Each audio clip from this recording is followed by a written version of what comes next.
Okay. And was that Sam? Yeah, hi. Okay, so who are we missing? Nick? Was Nick, was he in? No. And Ellington can't come. Okay. And then Chris. So we'll wait a couple of seconds. There is, I sent you all notice of a couple of documents in Google Docs. I've had spotty success getting giving people access. I put all your names to make sure they had access. Have you been able to get at them? I sent it should have gotten to you by email. Yes, no? Yeah, I got it. You got it. Cool, thanks. Okay.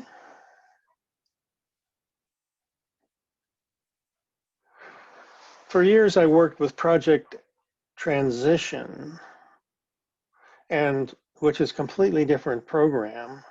And I'm always, if you see that I make that mistake, it's because I just can't get it out of my head. So I'm being careful to say project outreach rather than project transition.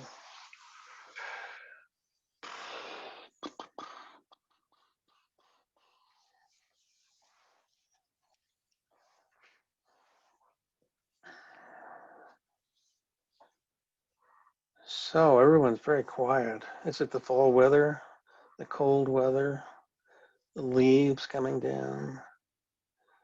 It's kind of nice, but a little depressing.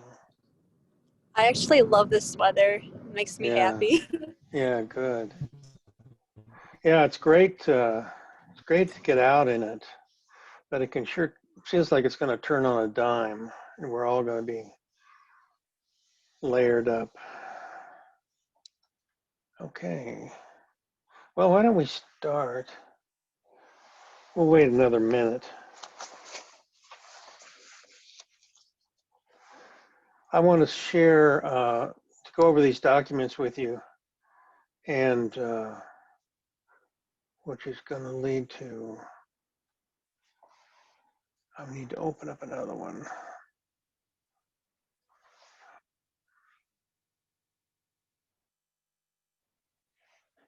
Oh, admit all. Okay, there they are. Okay, great.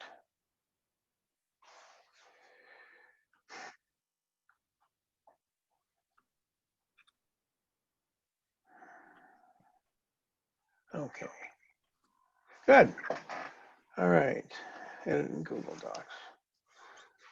I've started to use Google Docs because it has a lot of ability to share files more easily than Word, so I sort of go back and forth. Okay, welcome everybody. Thanks for being so prompt and being able to change times. This really does work better for me, and I think we ought to stick with this unless there's serious problems, because you can't switch around times too much. It gets too confusing. So what I want to do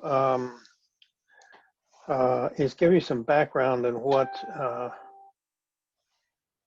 wow, something went ping and I don't know what. Oh, here's someone else. Admit.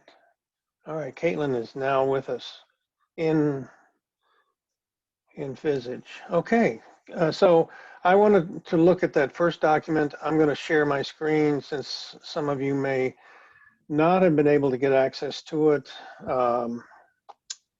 and go over it. It's a little long, and I apologize for that.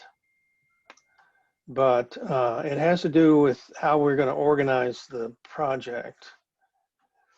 And it says, do you see it? Goals for project outreach students? Yes. Okay. Thanks. Okay.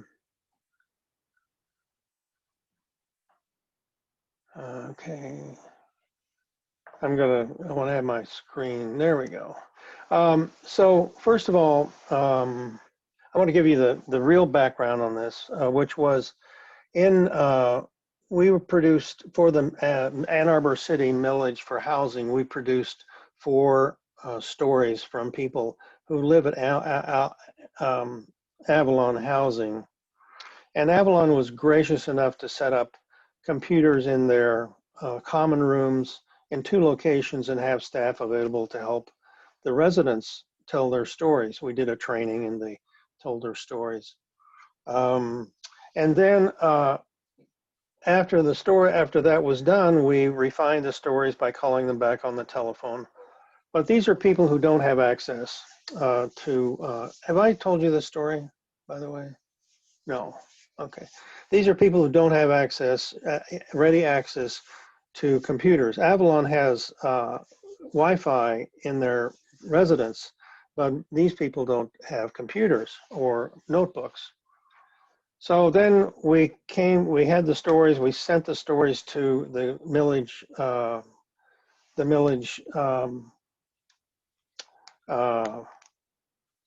group that was promoting the millage, and they put them in publications and flyers and leaflets. So that part was accomplished, but then they said, well, can you have someone tell their story at a meeting? And we had 3 separate meetings. You know, the meetings were coming in and only one of these people had a car. So it was really very impossible for these 4 people to share and in the limelight and be able to tell their stories to different populations because they didn't have computer technology. And I became aware of the fact that this digital access is really a serious problem. And NAMI is, as I said before, is trying very hard to reach out and increase its diversity toward the eastern part of the county. It's going to be the case that we're not going to be able to do that unless we have the capacity for people to meet, to have access to because everything's on remote and digital platforms. So I think we're the advocacy group, which I have the fortune to lead, is going to take the forefront and try to develop policies and ways that we can actually do this. The expense is not as serious as the commitment to provide this communication. The notebooks are maybe $300 a piece. Schools are now using them extensively. So there's a considerable amount of policy that has to go along with that. For example, when do we loan these machines out? Do we loan them out for, the library loans them out for a couple of hours? Do we need them for longer? Then do people turn them back or do they keep them? What happens if they're stolen? What happens if they're damaged? We need to have a common platform with all the programs that we need on it and shared. And if we're going to share these things, we can't have people using them and then having files. So we have to clean them every time they come back from files that may have been shared inadvertently. So there's a lot of issues that go along to this.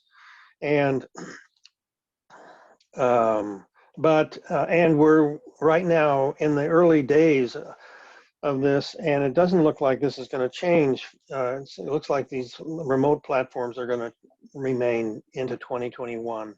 I don't think there's any suggestion that things are going to radically change, and there are, in fact, advantages to the digital platform. The major disadvantage is that people who have the least access are going to be the most remote from this thing. This is the people we need to engage the most. So that's the background of how we come to this, and I want to enlist your participation in examining that and using your contacts. And what we want to do is examine this.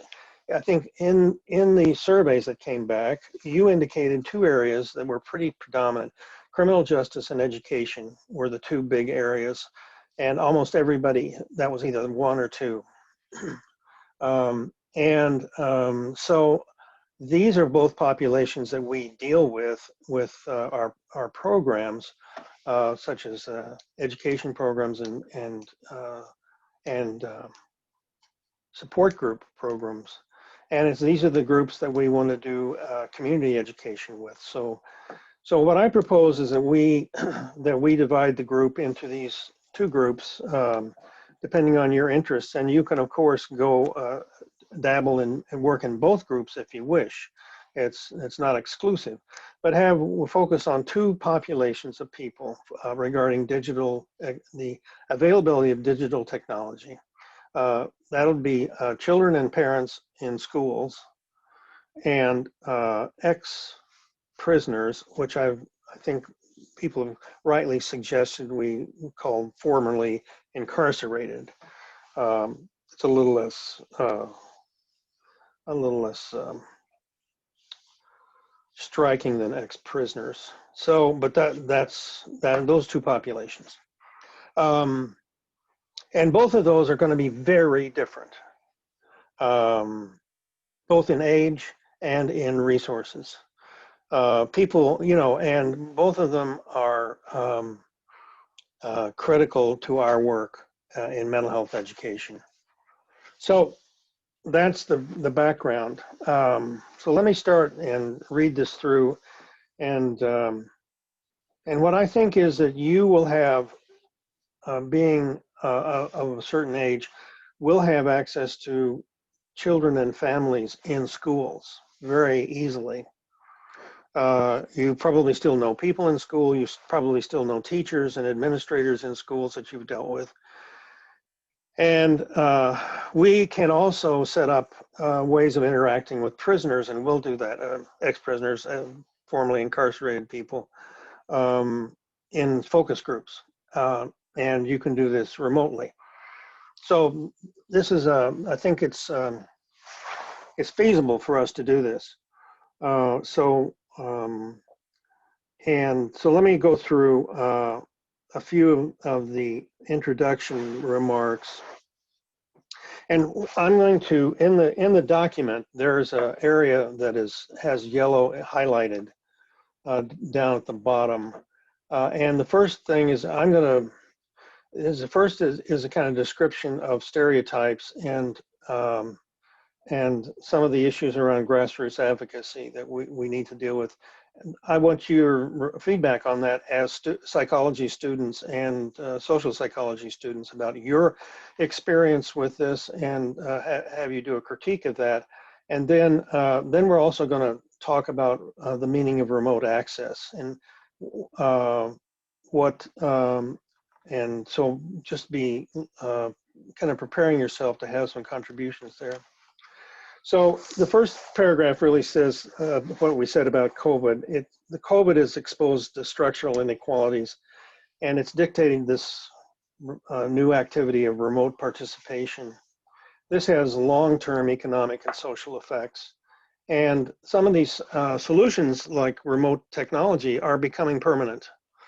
And so we have to consider this as a permanent transition. And, COVID is probably the most striking event in probably your generation, and certainly in mine. There is really nothing like that has occurred that has caused not only the death, but the disruption to our society and the re-examination of structural inequalities. So it is by far the most important event that's occurred in my generation. And I'm 74, so I can't speak for what's going to happen after this. So you be the judge of how it affects you. Our approach begins with COVID, so that's kind of the first part of it. Let me say a few words about grassroots advocacy. And this is where it gets into some issues of psychology, what I think you should be relating to in terms of your experience as well as your studies. that grassroots advocacy involves individual and collective realities and assumptions. The first that involved with grassroots advocacy is that we think of, I think of in NAMI, stereotypes as being cognitive tools, which are learned in a variety of ways. They can be experiences like trauma, specific incidents, multiple cultural experiences like socialization, or from conscious conceptual decisions. So there's a lot of ways we develop stereotypes. They're essentially a cognitive tool by which we take, using very little information, we make decisions about, make attributions about the person or the people we're looking at. I think our position is it's essentially unavoidable. It's just a cognitive tool we all use. Collectively, successful advocacy requires deep collaboration with others. And this is the difference between grassroots and other forms of advocacy, both with the subjects, that is the ultimate end users of the advocacy, and other partner groups. So we have to make a grassroots advocacy requires us to make a real collaboration with the end users, the people who are receiving the services, as well as the agencies who are providing it. That's very unusual, and that's really why NAMI is unique. So we're going to focus on how individual and collective activities merge in advocacy activities. So in order to work with groups, and this is how it comes down in terms of stereotypes. I don't know how much you've been exposed to some of the intergroup dialogue issues and discussions, and I'd really love to hear how they think of these words and concepts from your experience. But in order to work with groups, we need to manage our stereotypes, not just manage them, that is, control them, and not allow them free reign. But we need to develop them and test them into operating stereotypes in partnership with the people who are our end users of our advocacy. We need to develop a consensus among our collaborators about stereotypes and how to use them. And our advocacy work involves the merger between individual and collective actions about stereotypes. So we all have modal ideas, for example, about what a formerly incarcerated person might look like. And that's probably especially true if we've never known a person who's been formerly incarcerated. So we all carry, no matter how imaginative you are, you carry a stereotype or stereotypes about those people who are fall into these classifications, but they're never adequate. They really always need to be tested. And that's what we're about. So our first goal in Project Outreach is to create a process for how to develop this consensus about who it is we're working with, whether it's children and parents in a school district or formerly incarcerated people, as those two groups happen to be. And even so, within a school or within a group, there will be a lot of variation in those stereotypes. So that's part of how you manage a stereotype, is to develop some consensus about what are some of the aspects that are in common and what are some of the aspects of those populations which are different. So what's your reaction to that? Is that something that you have talked about and discussed? Is the use of stereotypes acceptable to you? And should we call it something else? Is the notion of stereotype too laden with value to really be useful? So I'm just throwing that out. What's your reaction? Nick, what's your reaction to this? Is it appalling? Is it ho-hum or what? No, it's not appalling at all. It's something that I think in every psychology class, it's been definitely like a big topic of discussion. Okay. And I think it's completely appropriate. Yeah. No, I don't really have I don't really have any kind of reaction other than support for something Okay. for having that as a topic of discussion. Okay, thanks. What about some concerns? I mean, what are your concerns about this? And really, why do we need to? Maybe the question is why do you think we need to address this issue?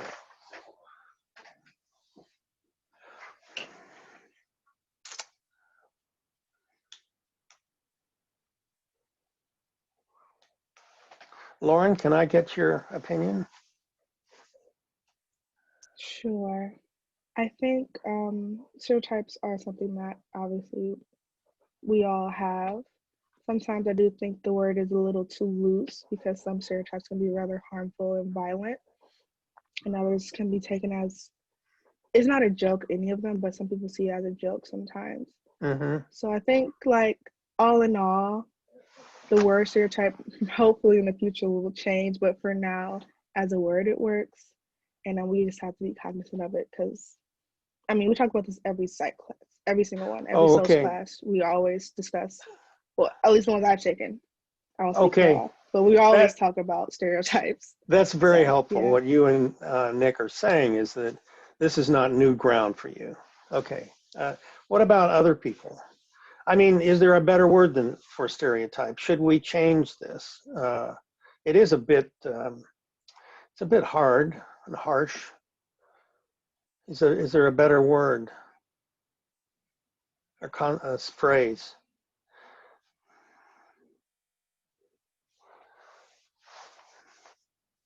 Maggie, what do you think? I personally think like using the phrase stereotypes fits in this circumstance, but I completely agree with Lauren and Nick about what they're saying.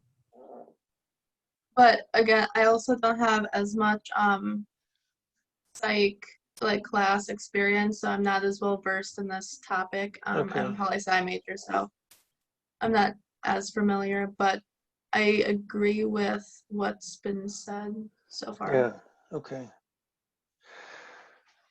Well, what I like about this, what's written here, just above what's outlined too, is that, and I think even to add to that further is that in order, like to be an effective ally and somebody that, and a change maker, like in a community, even as somebody who thinks they're helping others, I think you need to like be aware of the stereotypes that there are stereotypes that you're not even aware of yourself, and that's an active process, kind of unlearning everything that you've thought your whole life. Because I think that's been something that's come out quite a bit in these past several months, in this past year, is that there's a lot of unlearning that needs to be done, even more from people who think that they sympathize or empathize or whatever, that think they're allies. That it's still a really active process that needs to take place in order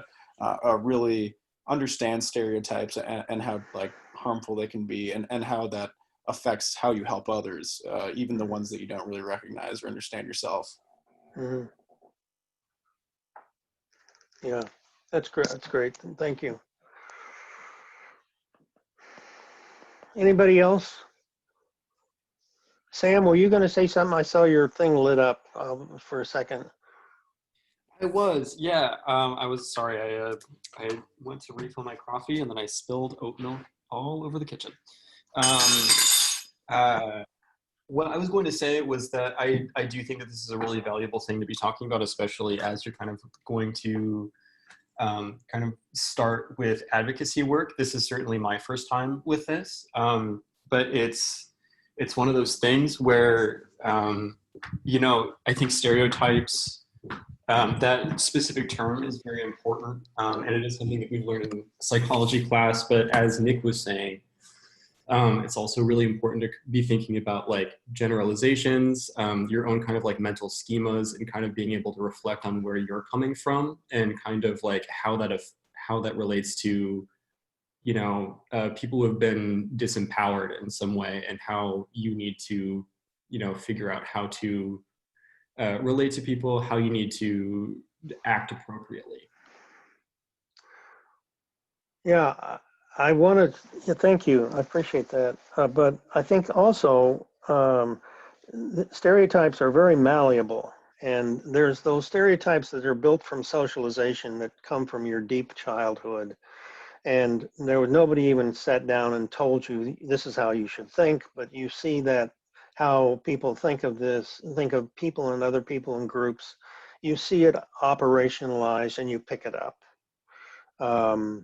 So there's that level of stereotype, and that's the unconscious. That's probably some of the most unconscious, or where you lack awareness. The the kind of traumatic induction of stereotype.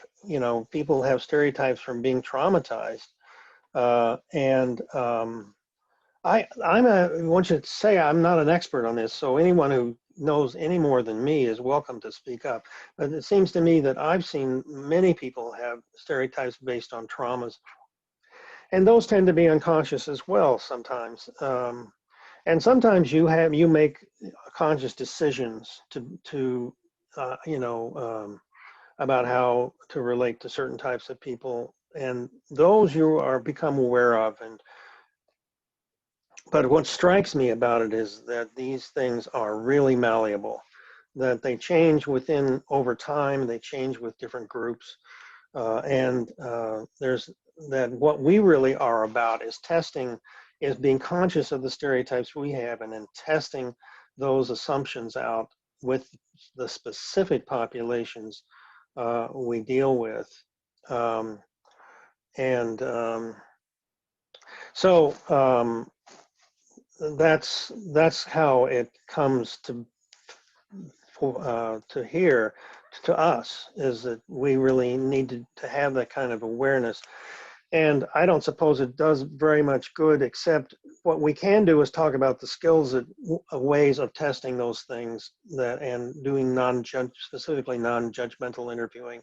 And I don't know how many people have been engaged in that kind of skill building, but we can certainly do that, which is very useful when you go back. And I suspect if you even were to go back to your schools and you have stereotypes about certain people, and let's say guidance counselors or principals or teachers of a certain type, that you need to actually, even though those are built on your experiences, those things can change, and you need to ask the very simple questions and test those stereotypes to make sure that the ones that you think are grounded and even in your own experience are correct now, in this situation. So let's not beat this to death. Anybody else want to say something? Lila, you got anything to say? By the way, my name is Layla, I'm but sorry. I'm going to write that down. one thing I did think would be helpful is to not call them like prisoners, because there are so many negative connotations and they could be harmful to them. It's a little muffled. Could you say that again? I'm sorry. Can you hear me now? Yeah. Okay. Yeah, I think so. It was just muffled. I'm sorry. Oh no, you're totally good. I just was talking about saying formerly convicted Oh, yeah. instead of ex-prisoners, because there's negative connotations to being an ex-prisoner. Yeah. Yeah. Yeah. That's a really important question, that first language. And we've seen, at least I've seen it go through generations of change. We used to call people who were formerly incarcerated ex-offenders. I was corrected by that by one of our NAMI board members. So you should probably use formerly incarcerated, not ex-prisoners. And I said, well, that's probably right. So, but there's a lot of, there's an interesting group that we're going to be dealing and meeting and talking with is the the Nation Outside, which is a group of formerly incarcerated people, and they actually refer to it in their statement. They call them the formers. You know, they sort of ironically say, you know, people often ask us, how do we refer to the formers? And so they said, well, we use formerly incarcerated. So yeah, it really pays to, when you're talking with people, that even the people you are familiar with, to check your vocabulary actively. So I think that is worth saying and worth underscoring, because people do take offense at this. One of the women who did the stories with us for the housing millage, I've known her for years, and she said, you know, one of the things that's really making her really upset is the use of this phrase, our most vulnerable populations. And, you know, she just said that's so degrading. So, you know, it pays to ask and pays to check and pays to be willing to be corrected. So, you know, when one of our board members brought that up, I'll be honest, my initial reaction was to be defensive and say, you know, that's not so bad. But then I began to think about it and look up what the Nation Outside said on their website, and it really does pay. So I said, well, okay, I'm wrong. So it pays to in this kind of role that we're playing, to really not only ask, but be expected to be corrected. So, okay, let's kind of march on. Let's first of all talk about the initial statement of the problem, and we need to refine this initial statement. This is not adequate, I'll just say right now. But what we need is sustainable remote access and increased usage of remote access for two groups served by NAMI. And here, you know, I'll change this to people who are formerly incarcerated and students and parents in schools. These are intentionally different populations, and it fits with your priorities as you've stated and our priorities as an organization. One of the things we have to talk about is, well, we have talked a little bit about why we want to focus on these groups. I have no idea. My son is a student, is a teacher a music teacher in a K-8 school in New Jersey, and I don't think anyone knows. So I've been talking with him about this. I don't think anyone knows the real outcome of this remote technology on students. It's been one of the reasons we picked that group is because we have gone wholesale into using remote technology with them in their schools, but we really don't know very much about it. And so in that respect, you're not going to find peer-reviewed articles on this, which is probably a relief, but you will find some think pieces on websites and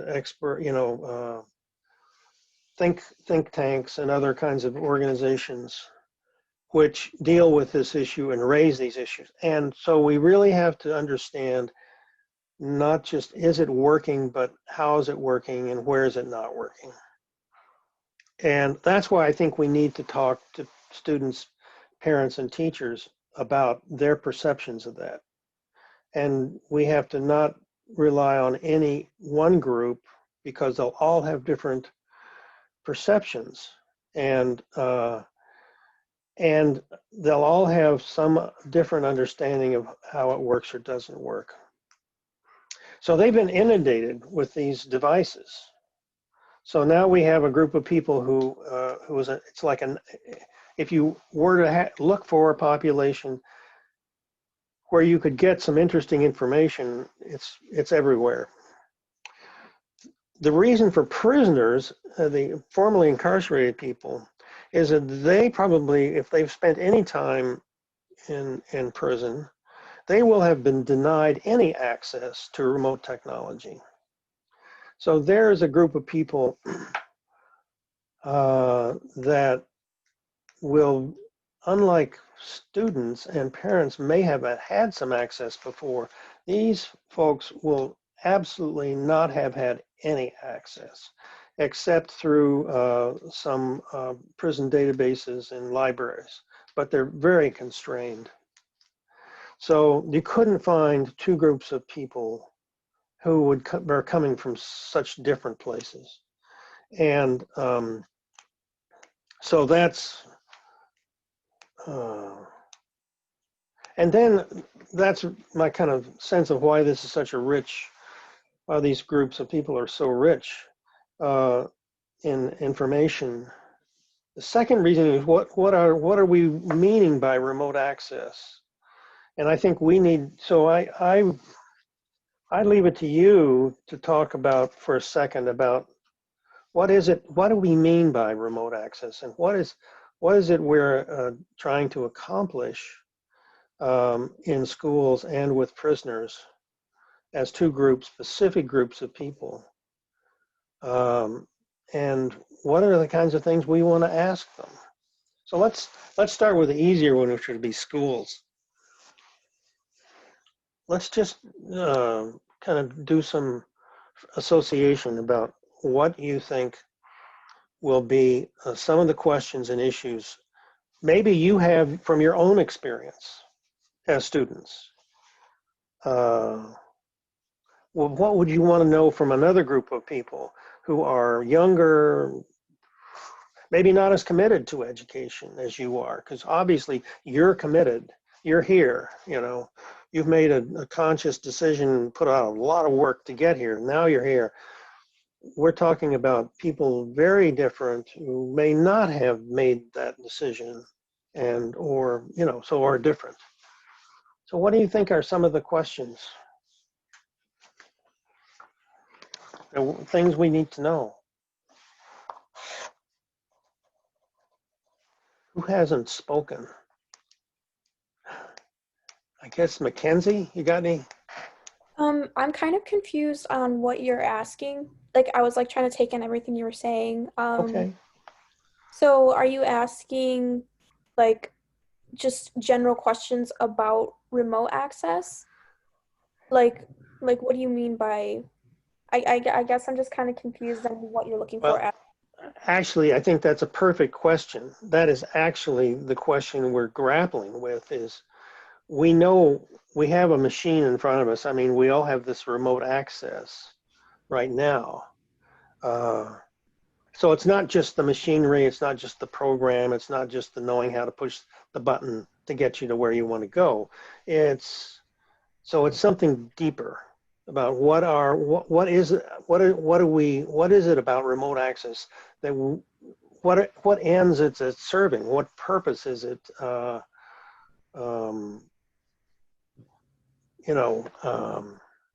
I mean, obviously we're not interested in games, for example, or but I don't think we want to exclude people using it for games. I mean, let's say we were to provide remote access to parents. Well, for example, if a kid has a computer for his or her school, does that mean the parents then need their own computer or notebook, small computer, to use for themselves? I mean, like take your family. Do you share your computer with your brothers and sisters, or what would you think about that? And would that work or not? Just, just a simple question like that.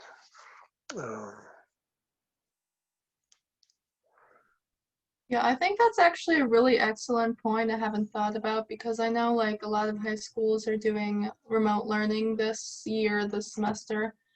And for the younger people especially, you wouldn't expect them to have their own laptops or their own computers, so they would have to be using their parents, and that might be taking resources away from their parents who need it to like do work or something. So I think that's an excellent point to bring up. Yeah, we want to get access to their parents, not just the kids. The parents need education about mental health conditions, and it doesn't have, it could be having to do with themselves or their relatives or somebody else. Could be completely separate from their kids. So even though there's a computer there, doesn't mean that there's access. I guess on another note of access is how you get people to access internet, like in areas that are low income or at a disadvantage. Not everybody has internet. We think like, people from our standpoint, it's like a given, like internet, but some people might not have access. And if they don't have access, do they have to go to a library? Do they Yeah. have to go to somewhere else that has internet? And that risks, with the pandemic going on, is it worth the risk of contracting Right. COVID versus the education that they could receive? So it's Yeah. not just technology, it's access to like the information itself. Has anyone used their computer not with Wi-Fi, but with a hotspot with LTE? I don't know. Yeah, I do it all the time. Does that work? Yeah, it works. I mean, I think it depends on like how like good of service you have like at the time, like if you have full bars or like what device you have. Like I have the newest iPhone, so I'm running off of like the newest 5G towers. So like my stuff is like really, really well. But if you don't have a type of phone that is capable of that, and you have to think about like hotspot, you have to pay extra on your phone bill every month. That can I get was gonna say that it also depends on your on your Oh. service too, like your yeah. or not your service, but your Plan. Yeah. plan, right? Exactly, Yeah. because it can get really expensive if you use the hotspot pretty quick. I mean, it uses a lot of data. Yeah. Okay. Yeah. That's what they've done when there's not been access to internet. The schools have actually and gone to great lengths of there's I don't know how they do it, but I've heard that they use their school buses to develop LTE light hotspots and then drive them around so people can feed off of them. That seems to be I've never quite gotten that, but yeah. So okay. So the mechanics of it, just the mechanics. Do I have a quiet space at home to use it? I mean, a lot of people end up when in support groups and things, actually just going to their cars and checking in to education and support groups from their vehicles because they have roommates and they don't want to talk about their business with everybody there. So finding a place, a quiet, that's a mechanical kind of barrier, which can be overcome, but it's still a barrier that has to be addressed. I mean, it's not like leaving your kids, but if you have kids, you would have to make sure they were, taken care of while you were on the support group or the education group. So it's not as serious as having, a babysitter or daycare or whatever you call it, but it's still a barrier. So. And I think it would be even harder for like kids or minors who, they live at home and, their family or their parents might be more, invasive of their privacy. So where can they really go to get that privacy, Right. And I suspect every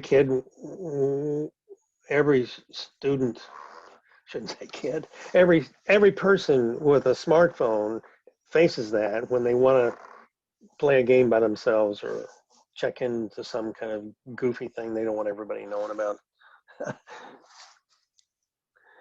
So, but it could be doubly important for mental health, privacy, and use. So, what other things? I would love to know how people, what people are using now. I mean, are they actually, are the people in schools and their parents really using uh, remote access to buy things, to um, look up medical conditions? I mean, the things I use it for, and here you get in dangerous ground because you're saying, well, because I do it, everybody else must do it too. But I am interested in whether people look up medical conditions, because it's the first thing I do when I get a test from a doctor, or I get some kind of suggestion about either what I have or somebody else has. I gotta look it up. Um, and I don't know, is that, how common is that? And um, and how do people use it now? And I don't really, I don't think we don't want to, if you were to, for example, we're suggesting that you go back and ask people you know from who are currently in this situation in schools and parents with kids in school, really asking some of these questions. So you got to really this is where non-judgmental interviewing techniques are really important, because you don't want to imply by your asking that you're going to make a judgment that they're a good person or not, Um, yeah. I think that people still use it for looking up conditions or whatnot, but I think right now especially that the issues that people are facing, we should ask maybe questions about how that's affecting their mental in general, not like if they're like, yes, if they're going to meetings and whatnot, but like, do you have are you unemployed right now, or like how is that affecting like how is this whole situation affecting you mentally, physically, emotionally, things Uh-huh. along that line. And like, I don't know, like, do you have access to Wi-Fi? If you don't, how is that affecting your schoolwork? How is that affecting your job? Things along those lines, because the pandemic is really affecting a lot of people in those ways. So questions I think that go along the lines of how has it affected you, it Mm-hmm. would be really good to get like a good insight of just how like big of an effect there is right now. Right. One of the things that's been raised, which you reminded me of, was social isolation. I mean, obviously it's the biggest. I mean, if people are following the rules of social distancing, they're not. They're becoming more isolated from your friends. And do you use? I mean, you obviously use the telephone, but do you use internet? Remote access for talking with parents and relatives and keeping in touch with people and exchanging bits of information and things like that, which can make a tremendous difference on. I mean, one of the things probably we ought to focus on is what are the effects? What about social isolation? Is it really getting worse now? And one of the things that you could ask people, is what you would interview is what would be about that. That's a really good point, especially for people who are getting up in age and young children who are used to going to school and talking with their friends and whatnot. I know my little sister right now is like very stressed. I think she's 15. Yeah, she's 15. I don't say think, but she's 15. She just had a birthday. Uh-huh. So she doesn't get to see her friends anymore. They don't get to meet up. They don't get to hang out after school. They don't get to go to practice or anything. And it's really playing a big role in her mental. And I'm pretty sure that's how it is with a lot of kids, because when you go to school, you have passing time to talk to your friends, or Mm-hmm. you talk in class. Now it's just you're in front of a screen all day and you don't even have recess, or I don't know, do they have recess? I don't know. They don't have recess. They don't have other ways that they can, talk to one another and communicate with one another and like socialize. Or and that makes me think about not just like the physical, like the computers and the physical things to make it work, but also the software, Mhm. like the programs that everyone's using in order to like connect. Because yeah, it's not just school; it could also be literally hangouts, you know, like Zoom Mhm. calls where you just hang out with people. So I think yeah, a big part of it is the physical, the hardware of what people need, and but also yeah, the software and what programs people are actually using. Because I think that what we have right now is like kind of not cutting it, at least in my experience. Yeah. Right. Was childcare mentioned? Childcare. Yeah, go Like, ahead. Say more about that. with kids being remote and at home, that Mhm. puts a lot on parents who really have to work to provide for their families. They have to watch their kids. They have to have someone to watch their kids.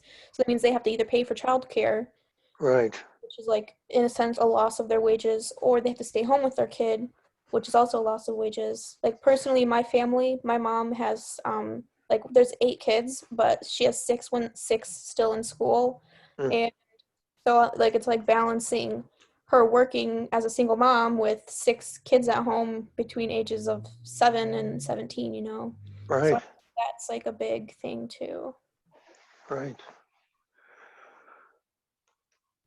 I can see how like that also can like affect your mental health because like with my mom, she works third shift, and so when she gets home from work at like 9 in the morning, she has to stay up and help Wow. my brother with his school until like 2 o'clock, so she only gets to sleep for a couple hours, and like that's a constant drain like to do like every day. So I also Mhm. like to go off of what Chris was just saying.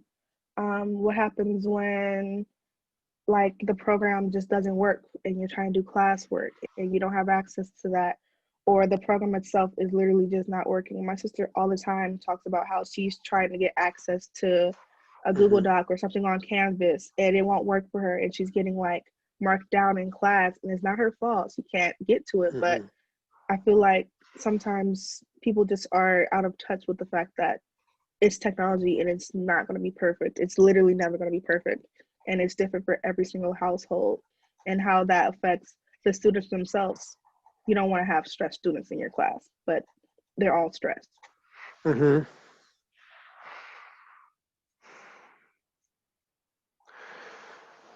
Yeah, even an intermittent or interruption can cause you a lot of distress. I mean, because you never know when the damn thing's going to fail, and it's just an added level of concern. I finally went to using a wire. Going from the router to my computer, so because the Wi-Fi was unstable. I mean, I'm just around the corner. It's not that far, but now I don't worry about it. But before, I would always have to say to people, maybe drop out and blah blah, and then I would, and I'd have to kick it. It's like you have to go and kick the program to start it up again, and so that's a good point. Okay, well, so I think we need to start developing some questions, and I don't think we're ready to really go and do these surveys, they're not really surveys, they're really interviews. Because next time I want to do some skill training on um, what there's various words, phrases for it: empathic listening, um, ethnographic interviewing. It's a common set of techniques. If you've been exposed to this before, maybe I'll do it slightly different, and I would appreciate your critique and things that I left out. But also, I think we need to talk about doing this in an open-ended way because we really can't do a survey. The survey is when essentially, you know the range of responses. You not only know the questions you want to ask, you know the range of responses you want to elicit. That's what a survey is for. We don't even, at this point, we're not even sure of the questions to ask. You know, we have some pretty good ideas about the general areas. So what I'd like to do is next time have you come back with some general areas of inquiry but not, and you start with specific questions, but really we're going to stay at the general question. And then those things we can ask people and then just see what they respond to, because we're not even sure at this point. We couldn't do a survey because we don't really know all the questions we want to ask.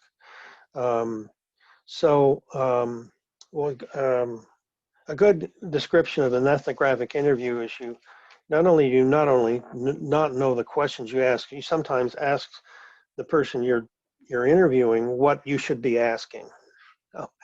You know, obviously you can't do a survey but that's the level where we're at right now. I mean, we could do a survey, but I don't think it'd be nearly as rich as if we do some kind of non-judgmental ethnographic interviewing. So I'm going to talk about that next time. And we need to develop, so we're going to work a little bit on skills. And then we've got 7 weeks after this.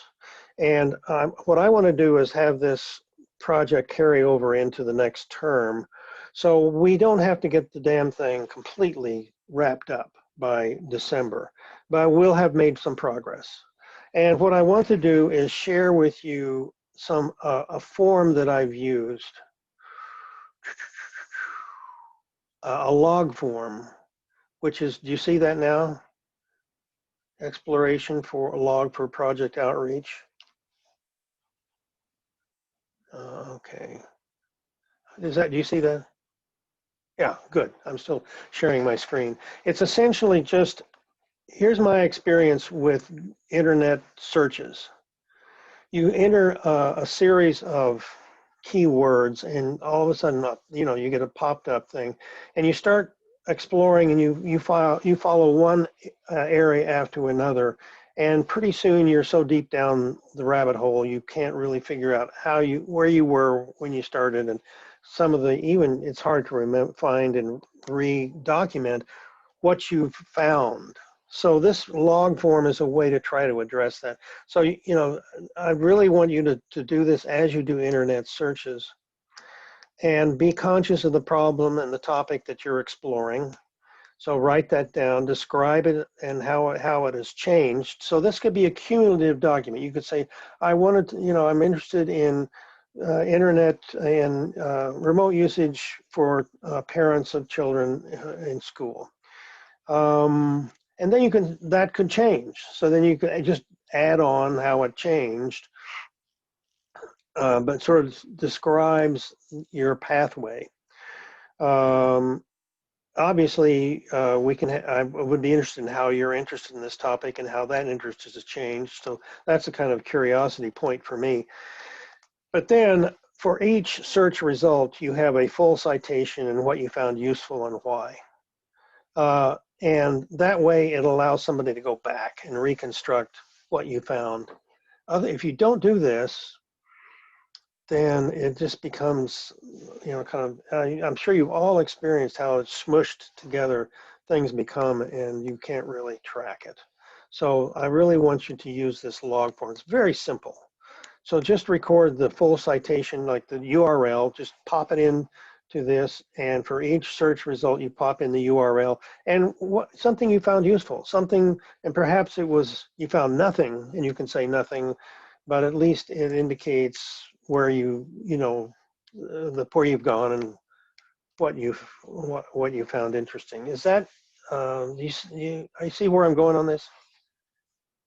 So use this document, download this document. When you download it, you can do it in Word or in Google Docs. It's pretty flexible. And just use the document as a way of entering. Keep it up while you're in doing a search.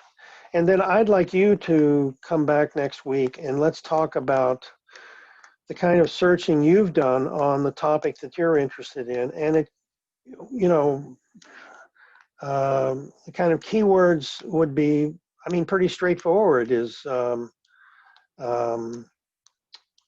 you know, if in case of ex-offenders or people who are formerly incarcerated, you can say, you know, internet access for ex or formerly incarcerated. You can even use the word ex-prisoners, and just see what you get and start to explore this on your own.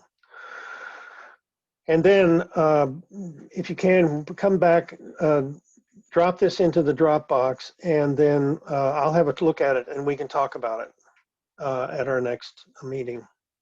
So this is a way of building up knowledge. I think what we're looking is what are the issues you found, and how are they going to form your ethnographic interviews when you go out and do them. Does that make sense? Okay, I see a lot of nodding.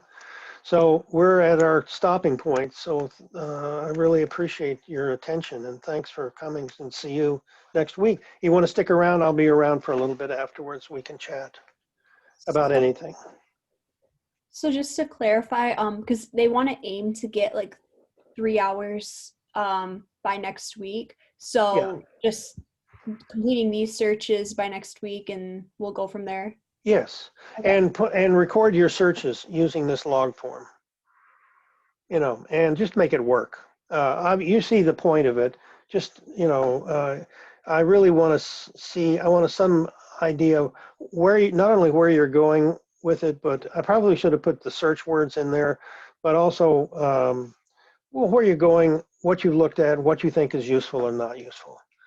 I am pretty sure we're not going to find a lot of, like I said, we're going to find a lot of commentary, a lot of concern, think tank material, opinion pieces. I'm not sure we're going to find a lot of structured surveys and studies and the like. But if you find them, that's fantastic. Also, you know, you can actually, if you're interested in pursuing the idea of stereotype, I greatly appreciate it, because I'm sure that and if you want to share some of those things you know from prior classes, that would be fantastic. You know, so say, you know, you really should read this article about stereotype, and you know, that would be very useful to me.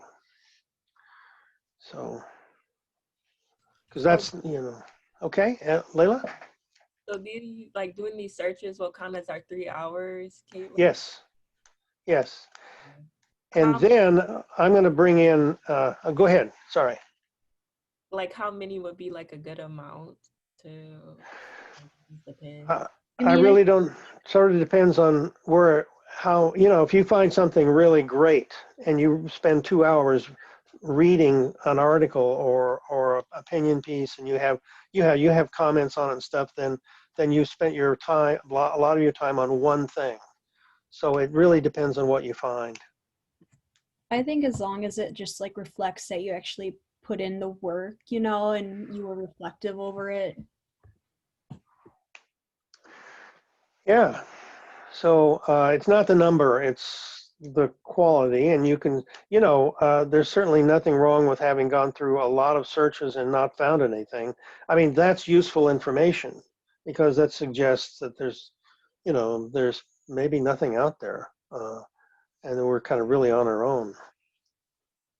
So,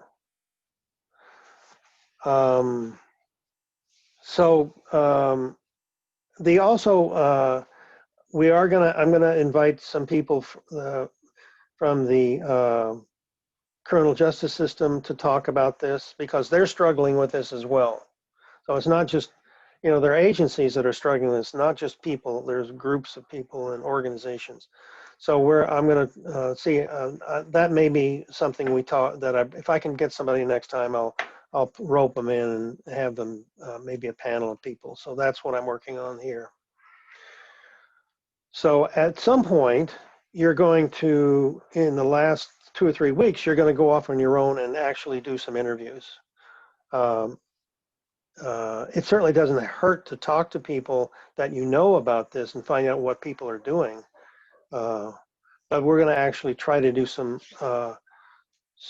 have you identify some people where that you have knowledge of. That could be back at your old high school, or your sister or brother's high school, or even your sister and brother who are students now going through this. That's a legitimate group of, those are legitimate responses. So, got it? All right. I'm going to stick around. Anybody wants to chat? Otherwise, I'll see you next week at this time. Thank you. Thank Thanks. you.